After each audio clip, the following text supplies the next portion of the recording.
Hi everyone. ఇక్కడ నేను మీకు మనకి ఫస్ట్ ఫేజ్ ఎలిజిబిలిటీ క్రైటీరియా మీకు చెప్తున్నాను. మనకి ఏంటి అని అంటే మనకు ఫస్ట్ ఫేజ్ ఎలిజిబిలిటీ ఎలా ఉంటుంది అని అంటే 500 సబ్స్క్రైబర్స్ ఉండాలి. మనం 3 వీడియోస్ కనుక 90 డేస్లో అప్లోడ్ చేసి ఉండాలి. సో వాచ్ అవర్స్ వచ్చేసి 3000 వాచ్ అవర్స్ ఉండాలి 365 డేస్కి. సో ఇలా అయితే మనం ఫస్ట్ 500 సబ్స్క్రైబర్స్ వచ్చినప్పుడు మనం ఈ యూట్యూబ్ పార్ట్నర్కి అయితే మనం అప్లై చేసుకోవచ్చు. ఇదేంటి అని అంటే మనకి 500 సబ్స్క్రైబర్స్ కంప్లీట్ అయిపోయి ఉండి వాచ్ అవర్స్ ఒకవేళ రాకపోయినా కూడా మనం ఏంటి అంటే మనం దీనికి ఎలిజిబుల్ అనేది ఉండము. సో ఇక్కడ నాకు ఏంటి అని అంటే 500 సబ్స్క్రైబర్స్ ఆల్రెడీ క్రాస్ అయిపోయారు. వాచ్ అవర్స్ కూడా ఉన్నాయి నాకు 365 డేస్లో.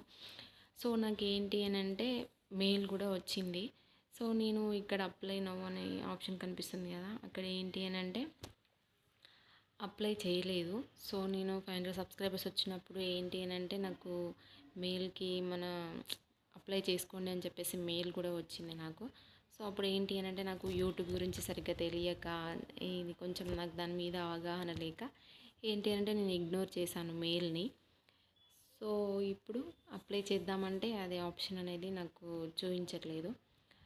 సో ఇలానే మీరు ఎవరైనా కొత్తగా ఛానల్ క్రియేట్ చేస్తున్నారు అని అంటే కనుక మొత్తంగా అసలు ఛానల్ ఎలా క్రియేట్ చేయాలి, ఎంతమంది సబ్స్క్రైబర్స్ వస్తే మనం దేనికి ఎలిజిబుల్ ఉంటామో అవన్నీ తెలుసుకోండి.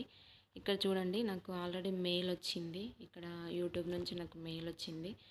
సో ఈ మెయిల్ వచ్చినప్పుడు ఏంటి అని అంటే నేను ఇగ్నోర్ చేశాను అనమాట. నేను అప్లై చేయలేదు.